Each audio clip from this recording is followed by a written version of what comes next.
चलो बच्चों, तो आज हम लोग मैथ्स में चैप्टर नंबर 15 कंटिन्यू करें। प्रोबेबिलिटी का ये चैप्टर जिसमें हमने अभी तक एक्सरसाइज 15.1 के क्वेश्चन नंबर 1 to 18 तक देखा था। अब आगे के क्वेश्चन हम लोग कंटिन्यू करेंगे। तो वही एक्सरसाइज 15.1 में क्वेश्चन नंबर 18 तक हमने देखा। अब नेक्स्ट क्वेश्चन हम देखें तो वो है क्वेश्चन नंबर 19।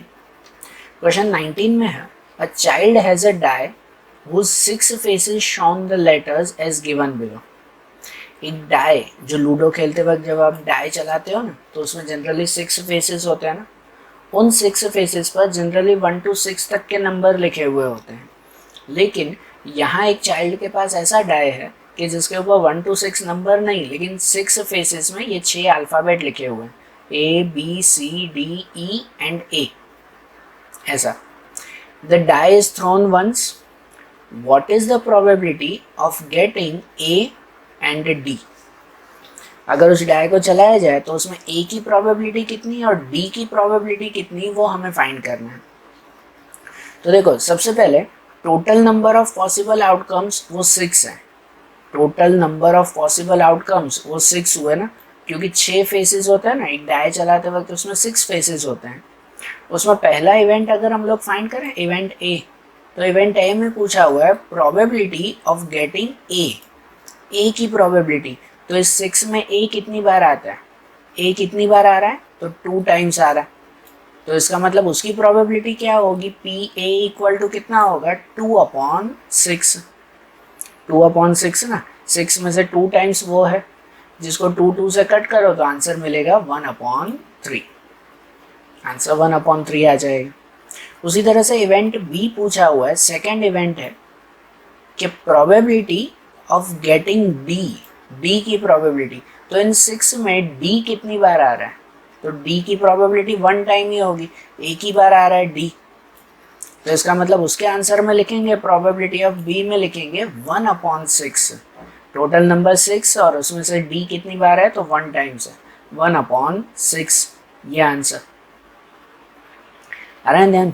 सिंपल था ना ये क्वेश्चन। अब जैसे क्वेश्चन 19 है, ऐसे ही क्वेश्चन 20 देखें।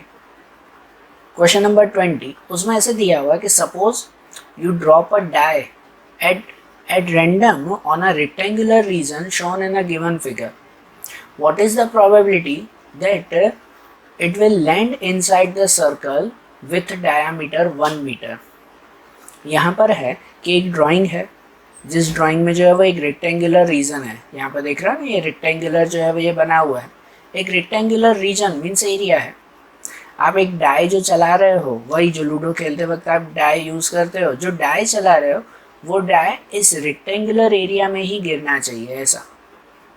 और हमें प्रोबेबिलिटी ढूंढनी है कि क्या वो डाई इस सर्कल के अंदर ही गिरेगा, मतलब सर्कल के अंदर ही अगर वो डाई गिर रहा है तो उसकी प्रोबेबिलिटी कितनी होगी, वो ढूंढना है। तो यहाँ ड्राइंग वाइज इसको कैसे ढूंढते हैं पता है, हम लोग हमेशा जो है वो प्रोबेबिलिटी में ऐसे ढूंढते हैं कि अपॉन में टोटल नंबर्स लिखते हैं और न्यूमरेटर में जो क्वेश्चन पूछा हुआ हो वो। तो यहाँ टोटल में क्या आएगा पता है, टोटल में आएगा पूरा ये रेक्टेंगल, पूरा या रेक्टेंगल का एरिया, ये रेक्टेंगल का एरिया वो टोटल में आएगा। तो इसका मतलब हमें जो है वो ये पहले रेक्टेंगल का एरिया ढूंढना होगा, वो टोटल, और हमें प्रोबेबिलिटी ढूंढनी है कि वो डाई इस सर्कल के अंदर ही गिरना चाहिए।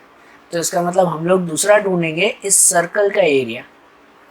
तो हमें 2 एरिया जो है वो फाइंड करने हैं, रेक्टेंगल का एरिया और सर्कल का एरिया। सबसे पहले एरिया ऑफ रेक्टेंगल अगर हम फाइंड करें तो एरिया ऑफ रेक्टेंगल की फॉर्मूला आती है length multiply breadth, L multiply B. तो यहाँ लेंथ और ब्रीथ दी गई है, ये 3 मीटर और 2 मीटर ड्राइंग में ही दिया हुआ है। तो इसका मतलब उसका आंसर आएगा 3 × 2 6 मीटर स्क्वायर। तो ये 6 मीटर स्क्वायर है ना, ये टोटल मिल गया। जो हम लोग डिनोमिनेटर में हमेशा टोटल लिखते हैं ना, ये टोटल एरिया मिल गया 6 मीटर स्क्वायर। और फिर ढूंढना है एरिया ऑफ सर्कल। तो एरिया ऑफ सर्कल ढूंढना है जिसमें डायामीटर 1 मीटर दिया हुआ है। यहाँ पे दिया हुआ था ना सर्कल विथ डायामीटर 1, तो डायामीटर 1 है तो उसका रेडियस कितना हो जाएगा, अगर डायामीटर 1 है तो रेडियस कितना होता है, रेडियस होगा उसका हाफ, 1/2। सही बात ना, क्योंकि एरिया ऑफ सर्कल ढूंढ रहे हैं तो एरिया ऑफ सर्कल में फॉर्मूला आती है pi r square. Area of circle की फॉर्मूला क्या, पाई आर स्क्वायर, जिसमें देखो पाई की जगह पे तो वही लिखेंगे, पाई ही लिखेंगे, और आर की जगह पे लिखेंगे 1/2 का स्क्वायर। आर स्क्वायर मीन्स 1/2 उसका स्क्वायर। सही बात ना, जिसमें 1 का स्क्वायर तो 1 ही रहेगा और नीचे 2 का स्क्वायर 4, 2 का स्क्वायर 4 आ जाएगा। तो अगर 1 का स्क्वायर 1 ही रहा तो पाई को 1 से मल्टीप्लाई कर देंगे, पाई को 1 से मल्टीप्लाई पाई और upon 4, means area of circle क्या मिल गया, एरिया ऑफ सर्कल मिला पाई अपॉन 4, ये एरिया ऑफ सर्कल। तो इसका मतलब अब जो हमें प्रोबेबिलिटी ढूंढनी थी कि वो डाई इस सर्कल में ही गिरना चाहिए, तो उसके लिए आएगा एरिया ऑफ सर्कल अपॉन में पूरा area of rectangle. So event A करके लिखेंगे हम लोग कि probability that a die will land inside the circle, कि वो डाई उस सर्कल के अंदर ही आना चाहिए। तो पी ए लिखेंगे हम लोग, प्रोबेबिलिटी का आंसर लिखेंगे, ऊपर लिखेंगे प्रोबेबिलिटी ऑफ सर्कल अपॉन में प्रोबेबिलिटी ऑफ रेक्टेंगल। तो प्रोबेबिलिटी ऑफ सर्कल कितना है, पाई अपॉन 4, पाई अपॉन 4। इसमें प्रोबेबिलिटी ढूंढनी है ना, तो हम पाई की कोई वैल्यू नहीं रखेंगे, 22/7 या 3.14 ऐसी कोई वैल्यू नहीं रखनी है, कि प्रोबेबिलिटी में ऊपर लिखेंगे पाई अपॉन 4 और अपॉन में लिखेंगे हम लोग एरिया ऑफ रेक्टेंगल, टोटल कितना है 6, तो पाई अपॉन 4 अपॉन 6। और तो जो अपॉन में है 4 और 6 उन दोनों का मल्टीप्लाई हो जाएगा, तो ऊपर पाई ही रहेगा, नीचे इन दोनों का मल्टीप्लाई, 6 4 जा 24। तो फाइनल आंसर क्या मिल जाएगा हमें, पाई अपॉन 24। ये फाइनल आंसर आ गया ना हमारा। ऐसा उनमें कैसे फाइंड करना है, अब जैसे क्वेश्चन 20 ऐसे ही क्वेश्चन नंबर 21 देखें। तो क्वेश्चन 21 में है a lot consist of 144 ball pens of which 20 are defective and the others are good, कि एक लॉट में 144 बॉल पेन्स हैं जिसमें से 20 डिफेक्टिव हैं, 144 में से 20 खराब है, बाकी की अच्छी हैं। Noori will buy a pen if it is good but will not buy if it is defective. Noori वो ऐसी ही पेन खरीदेगी कि अगर वो अच्छी होगी तो, डिफेक्टिव होगी तो वो नहीं खरीदेगी। The shopkeeper draw 1 pen at random and give it to her. Shopkeeper एक पेन उसे देता है, what is the probability that she will buy it and she will not buy it। तो हमें probability ढूंढनी है कि क्या वो खरीदेगी कि या फिर वो नहीं खरीदेगी, उसकी probability। तो हमने ऊपर देखा कि वो खरीदेगी तो कब खरीदेगी, जब वो पेन अच्छी होगी तो, और कब नहीं खरीदेगी तो वो डिफेक्टिव होगी तो। मतलब एक्चुअली जो हमें probability ढूंढनी है ना, वो यही ढूंढनी है कि पेन अच्छी है या डिफेक्टिव है, इसकी ही प्रोबेबिलिटी हमें फाइंड करनी है। मतलब देखो इनके आंसर में अगर हम लोग लिखें ना, तो सबसे पहले बताएंगे कि टोटल नंबर ऑफ पेन्स वो 144 है, इनमें से total number of defective pen है 20, तो नंबर ऑफ गुड पेन्स कितनी होगी, 144 में से 20 माइनस करो तो 124 होगी, गुड पेन्स इतनी होगी। सो इवेंट ए में बताएंगे, पहला इवेंट जो है कि probability that Noori will buy a pen, Noori pen खरीदेगी इसकी प्रोबेबिलिटी। तो कौन सी पेन वो खरीदती है, जो गुड पेन्स होगी वही खरीदेगी ना, मतलब प्रोबेबिलिटी में कितना आएगा 124, और अपॉन में टोटल कितना, तो टोटल तो वही है 144। मीन्स यहाँ पर जो है P A, probability of event A बताएंगे 124 अपॉन में टोटल 144। दोनों को अगर कट करें, 4 4 से कट करें तो वो कट होगा 4 31 जा और 4 36 जा। ऐसा इवेंट ए। वैसे ही इवेंट बी है कि probability that Noori will not buy a pen, कि वो पेन न खरीदे उसकी प्रोबेबिलिटी। तो वो कब पेन नहीं खरीदती, कि जब वो डिफेक्टिव हो, और डिफेक्टिव कितनी है तो 20 है, तो 20 डिफेक्टिव है तभी वो नहीं खरीदेगी ना, और अपॉन में टोटल तो 144। इसका मतलब P B, probability of B लिखेंगे 20 अपॉन 144। 20/144, दोनों को जो है वो 4 से कट करें इसमें भी, तो आंसर आ जाएगा 5/36। तो ऐसे ये दोनों प्रोबेबिलिटी, दोनों इवेंट का आंसर मिल गया ना हमें। ओके, ऐसे ही अब क्वेश्चन नंबर 22 देखें। तो क्वेश्चन 22 में है कि 2 dice, 1 blue and 1 grey are thrown at the same time. 2 dice जो है वो चलाए गए हैं, एक ब्लू एक ग्रे है, जो एक ही टाइम पे दोनों डाइज चलाए गए। Number 1, right down all the possible outcomes and complete the following table. सबसे पहले सब पॉसिबल आउटकम्स लिखने हैं, उसके बाद टेबल बताना है। टेबल बता दें कौन सा टेबल है। सबसे पहले पॉसिबल आउटकम्स लिखने हैं। पॉसिबल आउटकम्स मतलब अगर 2 डाइस चला रहे हैं तो पॉसिबल आउटकम्स कितने होंगे। देखो कि अगर एक डाई चलाते हैं तो उसमें टोटल आउटकम्स, टोटल आंसर कितने होते हैं, 6 ना। एक डाई अगर चलाते हैं तो टोटल 6। तो अगर 2 डाइस चलाएंगे तो दूसरे में भी 6 होंगे।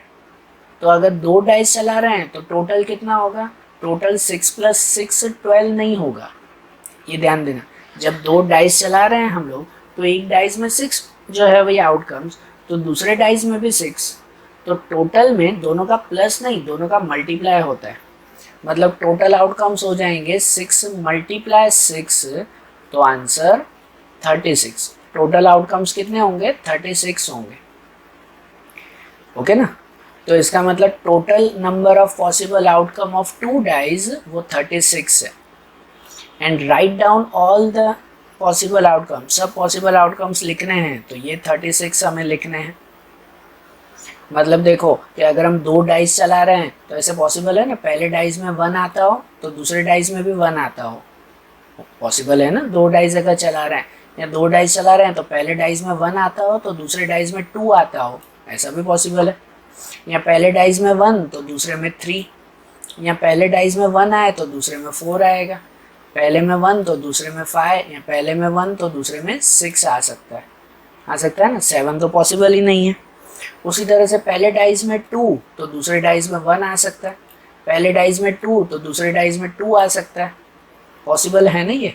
ऐसे ही 2 3, 2 4, 2 5, 2 6, फिर 3 की लाइन, 4 की लाइन, 5 और 6 की लाइन्स। तो इस तरह से ये 6 6 टोटल 36 आउटकम्स होंगे ना ये, बराबर ना। टोटल ये 36 आउटकम्स हुए ना। तो जब 2 डाइस चलाते हैं ना, ये हमेशा याद रखना, जब भी 2 डाइस चलाए जाएं तो इसका मतलब सबसे पहले आपको ये 36 आउटकम्स लिखने ही लिखने हैं, उसके बाद फिर जो है ये दूसरा। तो ये 36 आउटकम्स, अब उस पर से कंप्लीट द फॉलोइंग टेबल, ऐसे क्वेश्चन में पूछा हुआ। तो कौन सा टेबल वो हम लोग देखें। तो टेबल में ये है जो वाइट कलर में लिखे हैं वो आंसर्स हैं। तो मैं पहले टेबल समझाते हैं कि टेबल में दिया हुआ है इवेंट है सम ऑन 2 डाइस। 2 डाइस में प्लस कितना है वो 2 3 4 5 6 7 8 9 10 11 12। तो सम ऑन 2 डाइस है और उन सब की प्रोबेबिलिटी हमें फाइंड करनी है।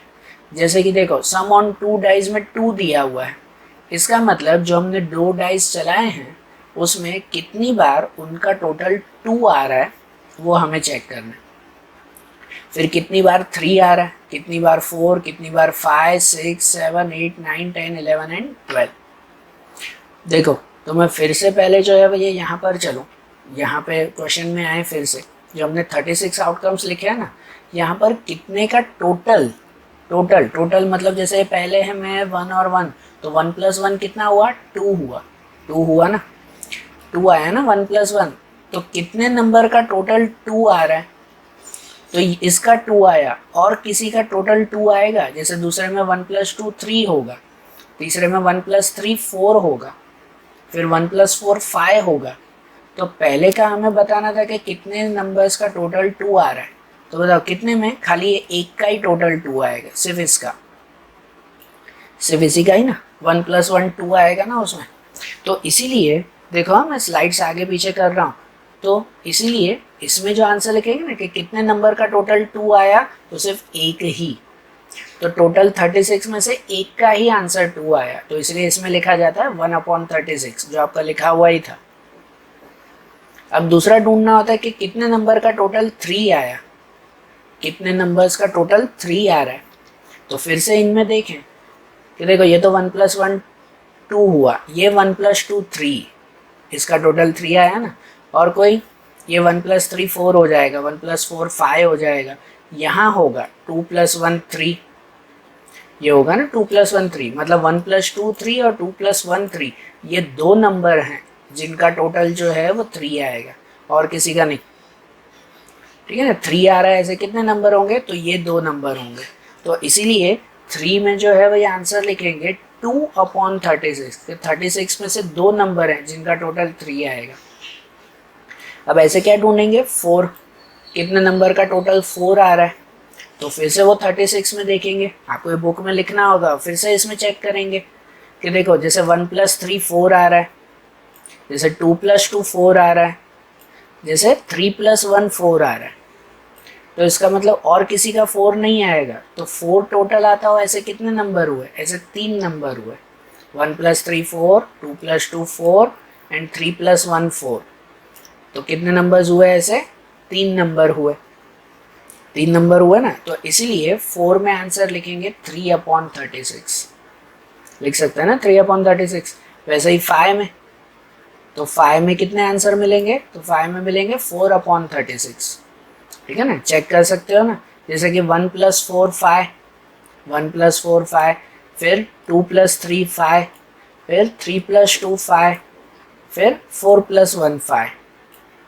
तो इस तरह से 1 2 3 एंड 4 ये चार मिलेंगे, ये चार मिलेंगे कि जिनका टोटल 5 आता हो। तो इसलिए 5 में आंसर लिखेंगे 4/36। ऐसे सबका ढूंढ सकते हो ना आप, कि 6 का अगर पूछे तो 6 में लिख सकते हैं 5/36, 5 नंबर होंगे जिनका टोटल 36। फिर अगर 7 में लिखोगे तो 7 में होगा 6/36, 6 नंबर होंगे। 8 का अगर फाइंड करोगे तो उसमें फिर 5/36, 5 नंबर मिलेंगे। आप उसमें चेक करना कि 8 में 5 नंबर ही मिलेंगे फिर। ओके, क्योंकि देखो लाइन वाइज चलता है, जैसे 2 आया था ना, तो 2 में खाली ये एक ही लिखा था, फिर 3 में ये दो लिखे थे, 2 1 और 1 2, फिर 4 में ये 3 लिखे थे, 3 1 2 2 1 3, फिर 4 में लिखे, 5 में फिर ये लिखे थे हमने 4 1 3 2 2 3 1 4, फिर 6 में ये सब आएंगे 1 5 2 4 3 3 4 2 5 1, क्रॉस में चलते हैं ना लाइन। फिर 7 में ये सब 1 6 2 5 3 4 4 3 5 2 6 1, तो 7 में ये 6 नंबर आ जाएंगे। फिर 8 में जाओगे तो अब 5 होंगे फिर से, कि अब ये 2 6 3 5 4 4 5 3 6 2, तो ये 5 नंबर आएंगे वो 8 में। 9 में होंगे ये 4 नंबर, 10 में होंगे ये 3 नंबर। ऐसे आएगा ना कि 9 में कितने होंगे, ये 4 नंबर्स होंगे 4/36। 10 में कितने होंगे, तो ये 3/36। 11 में कितने होंगे, 2/36। और 12 में कितना आएगा, ओनली 1/36। क्योंकि 12 टोटल किसका आएगा, तो सिर्फ आखिरी 6 + 6 इसी का ही टोटल सिर्फ 12 होता है, और किसी में भी टोटल 12 नहीं होता। तो इसलिए पूरे 36 में से 1 ही आएगा, 1/36। आ रहा है समझ में। तो इस तरह से हमने टेबल कंप्लीट किया ना। आपके एग्जाम में पूरा टेबल नहीं, लेकिन अलग अलग पूछ सकते हैं कि कितने का टोटल 5 आ रहा है वो बताओ, तो आपको वो 36 प्रोबेबिलिटीज, वो आउटकम्स लिख कर फिर उनमें से फाइंड करते हैं। अब ये टेबल के बाद एक और क्वेश्चन साथ में दिया हुआ है कि a student argue that there are 11 possible outcomes, 2 3 4 5 6 7 8 9 10 11 and 12. Therefore, each of them has a probability 1/11. Do you agree with this argument? कहते हैं कि यहाँ पर ऊपर जो है वो 11 नंबर्स मिल रहे हैं ना, 2 से लेके 12 तक 11 मिल रहे हैं, मतलब यहाँ पर सब में इक्वली लाइकली, कि क्या कह सकते हैं कि सब में 1/11 1/11 ऐसा आंसर मिलेगा सब में। आप खुद ही, आपने ढूंढा, खुद ही चेक करो कि क्या सब में 1/11 आंसर मिल रहा है। Do you agree with this argument? तो नो, नहीं लिखेंगे कि probability of each of this sums will not be as 1/11 as this sums are not equally likely. कि ये इक्वली लाइकली थोड़ी है, सब एक जैसे थोड़ी है कि सब में 1/11 मिले, सबका आंसर अलग अलग मिलेगा। ओके, तो कोई स्टूडेंट ने आर्ग्यू किया था कि सबका आंसर 1/11 मिलेगा, तो क्या ये पॉसिबल है? तो नहीं, ये पॉसिबल नहीं है। ओके, आया ना समझ में सम? ऐसे ही अब दूसरा क्वेश्चन देखें, क्वेश्चन नंबर 23। 23 में है कि a game consist of tossing a 1 rupees coin 3 times and noting its outcome each time, कि 1 रुपीज कॉइन को 3 बार उछाला गया है और उसे जो है वो उसके आउटकम्स को चेक किया। Hanif wins if all the tosses give the same result, is that 3 head और 3 टेल्स। कहते हैं हनीफ जो है वो ये कॉइन के लिए खेल रहा था ना, तो वो तभी जीतेगा जब या तो तीनों हेड आ जाएंगे या तो तीनों टेल्स आ जाएंगे, तीनों में सेम रिजल्ट होगा। एंड लूजेस अदरवाइज, या तो दूसरा वो हार जाएगा। Calculate the probability that Hanif will lose the game, तो हमें प्रोबेबिलिटी किसकी ढूंढनी है? Hanif will lose the game, कि हनीफ हार जाए उसकी प्रोबेबिलिटी। सबसे पहले तो क्वेश्चन में जो है वो टोटल अगर ढूंढ लेना, तो एक कॉइन को 1 रुपीज कॉइन को कितनी बार चलाया गया है? 3 टाइम्स चलाया गया है। तो इसमें टोटल आउटकम्स, टोटल नंबर्स कितने होंगे? टोटल नंबर्स कितने होंगे? एक कॉइन को अगर 3 बार चलाया जाता है तो टोटल नंबर्स कितने? तो पता है एक कॉइन में टोटल कितने होते हैं? 2 होते हैं। दूसरे कॉइन में भी 2 और तीसरे कॉइन में भी 2 आएंगे। तो 3 कॉइन अगर चलाए गए हैं तो टोटल कितना? तो टोटल फिर से बोल रहा हूँ 6 नहीं लिखना है, प्लस नहीं करना है। जब प्रोबेबिलिटी होती है ना तो सबका मल्टीप्लाई होता है। अगर 3 कॉइन चलाए गए हैं तो 2 2 2 का मल्टीप्लाई, मतलब टोटल 2 2 ज़ा 4, 4 2 ज़ा 8 होगा। टोटल प्रोबेबिलिटी कितनी मिलेगी? 8। हमें सबके अपॉन में 8 लिख कर चलना है। तो देखो अब आंसर वाइज इसे समझें तो ऐसा होगा कि द पॉसिबल आउटकम्स, वो 8 आउटकम्स होंगे। ऐसा हो सकता है, समझना, ये 8 आउटकम्स हम लोग लिखेंगे। जैसे पहले में 36 थे तो हमने सब 36 लिखा था ना, तो हमें 8 आउटकम्स अगर लिखें तो उसमें ऐसा कि या तो तीनों में हेड आ सकते हैं, आ सकता है ना, तीनों में हेड, या तो पहले में टेल आएगा बाकी दोनों में हेड आ सकते हैं, टी आगे, या तो बीच में टेल आएगा बाकी दोनों में हेड आ सकते हैं, पॉसिबल है ना, या तो फिर आखिरी वाले में टेल आएगा। ऐसे ये 4 हुए। उसी तरह से या तो तीनों में टेल आएगा, या तो पहले में हेड बाकी दोनों में टेल आ सकता है, या तो दूसरे में हेड बाकी दोनों में टेल, या तो तीसरे कॉइन में हेड बाकी दोनों में टेल आ सकता है।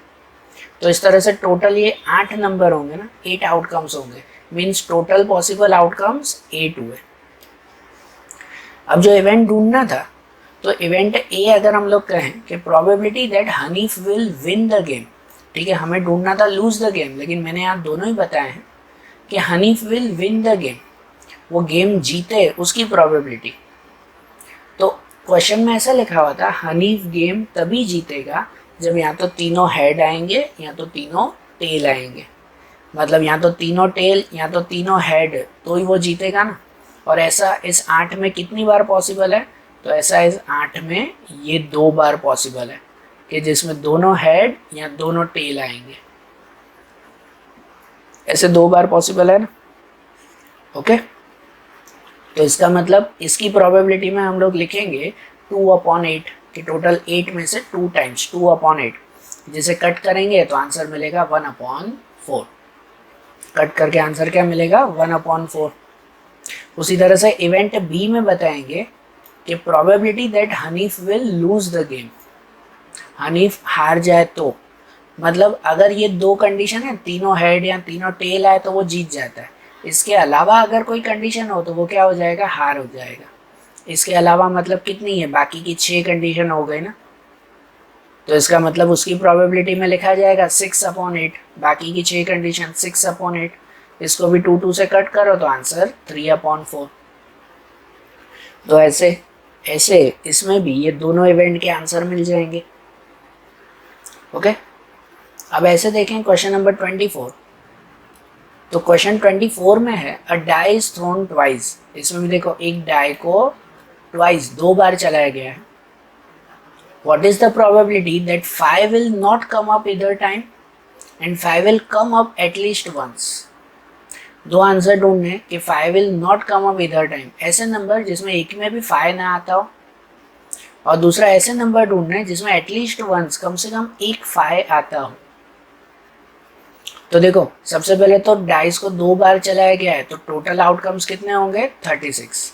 जैसे पहले भी देखा था, एक डाई में 6, दूसरे डाई में भी 6, 2 बार अगर डाइस चलाए गए हैं तो 6 मल्टीप्लाई 6, टोटल कितना हो जाएगा 36 हो जाएगा, टोटल 36।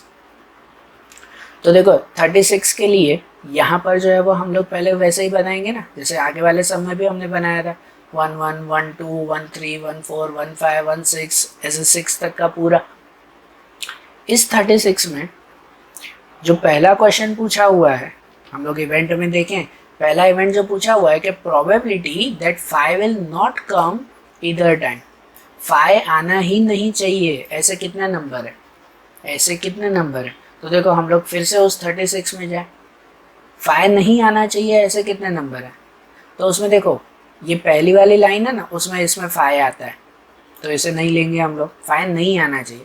दूसरी लाइन में इसमें 5 आता है, ये नहीं लेंगे। तीसरी लाइन में इसमें 5 आता है, ये नहीं लेंगे। फोर्थ वाली लाइन में इसमें 5 आता है, ये नहीं लेंगे। फिफ्थ वाली पूरी लाइन नहीं लेंगे क्योंकि सब में ही 5 आता है। और 6 वाले में इसमें 5 आता है, ये नहीं लेंगे। मतलब क्या हुआ पता है, हमें जो ढूंढना था 5 विल नॉट कम अप, एक भी बार 5 नहीं आना चाहिए। तो इसका मतलब ये पूरी लाइन, ये 6 नंबर और बाकी इसके ये 5 नंबर 1 2 3 4, ये तो आ गया ना, ये 5, तो 6 और 5 टोटल 11, टोटल 11। तो पूछा हुआ था 5 नहीं आना चाहिए ऐसा, मतलब 11 नंबर में 5 आता है, बाकी सब में नहीं आएगा ना। तो 36 में से अगर 11 हटा दो तो बाकी कितने बचेंगे 25 बचेंगे। कितने 25, मतलब 25 ऐसे नंबर है इनके अलावा कि जिसमें 5 आता नहीं है। तो इसीलिए आंसर में पी ए में लिखेंगे, पी ए में लिखेंगे 25/36 कि जिसमें 5 नहीं आता ऐसा नंबर। और इवेंट बी में बताएंगे probability that 5 will come up at least once, at least once मतलब कम से कम एक बार तो 5 आना चाहिए। मतलब इसमें बताना है कितने नंबर्स में 5 आ रहा है, वो बताना है। तो हमने जैसे देखा ना आगे कि 11 नंबर ऐसे थे कि जिसमें 5 आ रहा है, बाकी के 25 में 5 नहीं आ रहा था। तो इसमें बताना था कि 5 will come up at least once, कम से कम एक बार 5 आना चाहिए। तो इसलिए प्रोबेबिलिटी बी में लिखेंगे हम लोग 11/36। क्या लिखा जाएगा 11/36, ये आंसर में। ओके, ये भी ध्यान आया ना। तो हमने सब सम्स देखे ना। अब लास्ट क्वेश्चन नंबर 25 में ट्रू और फॉल्स देखना कि which of the following arguments are correct and which are not correct, give reason for your answer. ठीक है ना, एक ट्रू और फॉल्स की तरह क्वेश्चन देखना है। तो देखो इनके कुछ क्वेश्चंस देखें। जैसे सबसे पहला दिया हुआ है कि if 2 coins are tossed simultaneously, there are 3 possible outcomes: 2 head, 2 tails, or 1 of each. Therefore, each of these outcomes the probability is 1/3. कहते हैं अगर 2 coins चलाए जा रहे हैं, अगर 2 coin चला रहे हैं तो उसमें 3 outcomes होंगे, 3 possible outcomes होंगे। तो ये क्वेश्चन गलत है, क्योंकि अगर 2 कॉइन्स चला रहे हैं ना, तो हमने पहले भी बताया था एक कॉइन में कितने होते हैं 2 होते हैं, तो दूसरे कॉइन में भी 2 होंगे। तो अगर 2 कॉइन चला रहे हैं तो 2 × 2, आंसर कितना होगा 4 आएगा। आंसर कितना 4 आना चाहिए, 4 आउटकम्स होने चाहिए, जबकि यहाँ कितने बोले गए हैं 3 आउटकम्स होंगे। तो ये क्वेश्चन गलत है, फॉल्स लिखेंगे ना। It is incorrect because when 2 coins are tossed the possible outcomes are, जब 2 कॉइन्स चलाए जाते हैं तो या तो दोनों में हेड आएंगे, या तो पहले में हेड और दूसरे में टेल आएगा, या तो पहले में टेल और दूसरे में हेड आएगा, या तो दोनों में टेल आएगा। तो ऐसे 4 आउटकम्स मिल सकते हैं ना। So it can observe that there can be 1 of each in 2 possible ways. मतलब अगर एक एक आता हो ना, तो ऐसी 2 पॉसिबल वेज है, 2 ऐसी कंडीशन है जिसमें अलग अलग आ सकते हैं, या तो पहले में हेड दूसरे में टेल, या तो पहले कॉइन में टेल दूसरे कॉइन में हेड आएगा, ऐसे आ सकता है ना। Therefore the probability of getting 2 head is 1/4। मतलब दोनों बार हेड आ जाए उसको 1/4 कहेंगे, 4 में से एक बार। The probability of getting 2 tail is 1/4, दोनों बार टेल आ जाए तो उसे 1/4 कहेंगे, 4 में से एक बार। And probability of getting one of each मतलब एक हेड और एक टेल है तो ऐसे 2 बार होता है, 4 में से 2 बार, मतलब उसको लिखते हैं हम लोग 2/4। उसको क्या लिखा जाएगा 2/4। जो कट करेंगे तो क्या मिलेगा 1/2 मिलेगा। Probability of getting one of each is 1/2. So it can be observed that for each outcome the probability is not 1/3. तो इसमें बोला हुआ था ना कि सबका आंसर 1/3 मिलेगा, तो गलत है, किसी का भी आंसर 1/3 मिलेगा नहीं। तो ये फॉल्स हुआ ना कि 2 कॉइन जब चलाते हैं ना तो उसमें 3 नहीं 4 आउटकम्स मिलेंगे। ओके, ऐसे क्वेश्चन नंबर 2 देखें। सेकेंड में है कि if a die is thrown there are 2 possible outcomes, an odd number or an even number. Therefore the probability of getting an odd number is 1/2. कहते हैं अगर डाइस चलाते हैं तो उसमें या तो ऑड नंबर या इवन नंबर आ सकते हैं ना। 1 to 6 अगर हो तो उसमें ऑड नंबर होते हैं 1, 3, 5 और इवन नंबर होते हैं 2, 4, 6। तो उनकी प्रोबेबिलिटी हमेशा ऑड नंबर की प्रोबेबिलिटी 1/2 ही मिलेगी। तो करेक्ट है, it is correct because when a die is thrown the possible outcomes are 1, 2, 3, 4, 5 and 6. Out of this 1, 3, 5 are odd and 2, 4, 6 are even. So therefore the probability of getting odd number is 1/2. Odd number जो हुए ना 1, 3, 5 odd number हुए, मतलब कितने 3 number हैं odd. तो probability अगर आप ढूंढो तो 3 नंबर और अपॉन में टोटल 6, तो 3/6 जिसको अगर आप कट करोगे तो आंसर मिलेगा 1/2। 3/6 को कट करो तो आंसर 1/2 मिलेगा। ओके ना, मतलब ऑड नंबर की प्रोबेबिलिटी 1/2 आएगी। ओके, समझ आया क्वेश्चन? तो आज जैसे हम लोगों ने ये चैप्टर देख लिया ना, कंप्लीट किया ना, अब इनके ही दूसरे सम्स मतलब दूसरे चैप्टर्स अब हम लोग जो है वो नेक्स्ट वीडियोस में देखेंगे। Okay, thank you.